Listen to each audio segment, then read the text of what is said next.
یا اللہ عز و جل خرچ نہ کرنے والے کے مال کو ضائع کر دے۔ حضرت سیدنا انس رضی اللہ تعالی عنہ بیان کرتے ہیں، میں نے رسول اللہ عز و جل و صلی اللہ تعالی علیہ وسلم کو بکثرت یہ دعا کرتے ہوئے سنا، یا اللہ عز و جل میں پریشانی، غم، عاجز ہونے، سستی، بخل یعنی کنجوسی، بزدلی، قرض کی زیادتی اور لوگوں کے غلبے سے تیری پناہ میں آتا ہوں۔ میٹھے میٹھے اسلامی بھائیوں، پیارے مصطفیٰ صلی اللہ تعالی علیہ وآلہ وسلم نے ارشاد فرمایا، 7 ہلاک کرنے والی چیزوں سے بچو۔ عرض کی گئی وہ کیا ہیں؟ فرمایا اللہ عز و جل کے ساتھ شریک کرنا، بخل کرنا، ایک روایت میں سحر ہے، جادو ہے، ناحق قتل کرنا، سود کھانا، یتیم کا مال کھانا، جنگ کے دن پیٹھ پھیرنا،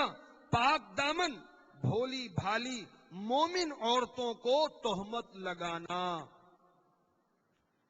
ارشاد فرمایا کسی بندے کے پیٹ میں اللہ عز و جل کی راہ میں غبار اور جہنم کا دھواں جمع نہیں ہوگا، اور کسی بندے کے دل میں ایمان اور بخل یعنی کنجوسی جمع نہیں ہوں گے۔ ارشاد فرمایا، حضرت جابر رضی اللہ تعالی عنہ فرماتے ہیں، ہم شفیع روز جزا دافع جملہ بلا محمد الرسول اللہ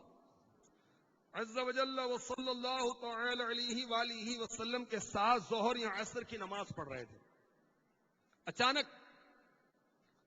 رسول کریم رؤوف الرحیم محبوب رب عظیم عز و جل و صلی اللہ تعالی علیہ وسلم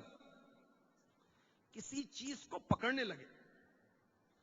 پھر آپ صلی اللہ علیہ وسلم پیچھے ہٹے، لوگ بھی پیچھے ہٹ گئے۔ جب آپ صلی اللہ تعالی علیہ وسلم نے نماز ادا فرما لی تو حضرت سیدنا ابی ابن کعب رضی اللہ تعالی عنہ نے عرض کی، آپ صلی اللہ علیہ وسلم نے نماز میں ایک کام کیا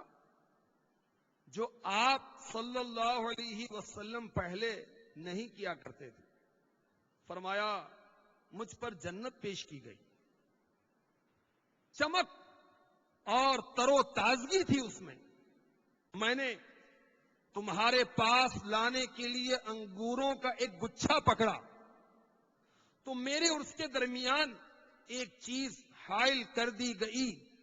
اگر میں اس انگوروں کے گچھے کو لے آتا تو اس کو آسمان اور زمین کے درمیان کھایا جاتا اور اس میں کچھ کمی واقع نہ ہوتی۔ فرمایا پھر میرے سامنے دوزخ پیش کی گئی، جب میں نے اس کی تپش دیکھی تو میں اس سے پیچھے ہٹا اور میں نے دوزخ میں ان عورتوں کو دیکھا جن کو کوئی راز بتایا جاتا تو وہ اس کو افشا کر دیتی، ان سے سوال کیا جاتا تو وہ کنجوسی کرتی، جب کوئی سوال کرتی تو گڑ گڑا کر کرتی، اگر ان کو کچھ دیا جاتا تو وہ اس کا شکر ادا نہ کرتی۔ اللہ کے محبوب دانائے غیوب منزہ عن العیوب عز و جل و صلی اللہ تعالی علیہ وآلہ وسلم نے ارشاد فرمایا، اے ابن آدم اگر تو خرچ کرے تو تیرے لیے بہتر ہے، اور اگر تو کنجوسی کرے تو یہ تیرے لیے بدتر ہے، اور قدر ضروری تجھ پر ملامت نہیں کی جائے گی،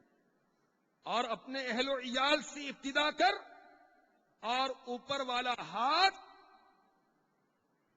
نیچے والے ہاتھ سے بہتر ہے۔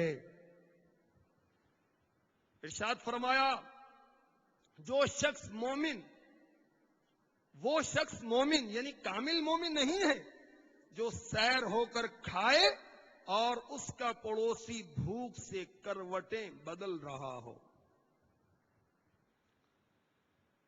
مکہ مدینے کے سلطان رحمت عالمیان محبوب رحمان عز و جل و صلی اللہ تعالی علیہ وسلم نے ارشاد فرمایا جو شخص اپنے کسی رشتہ دار کے پاس جا کر اس سے کسی فاضل چیز کا سوال کرے جو اس کو اللہ تعالی نے عطا فرمائی ہے،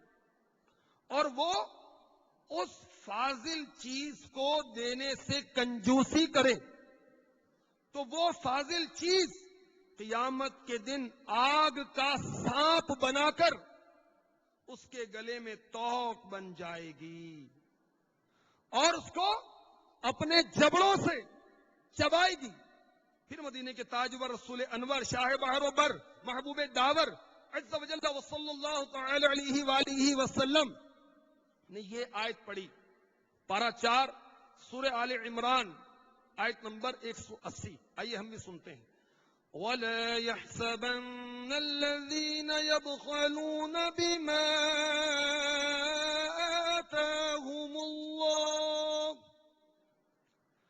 آتاهم الله من فضله هو خيرا لهم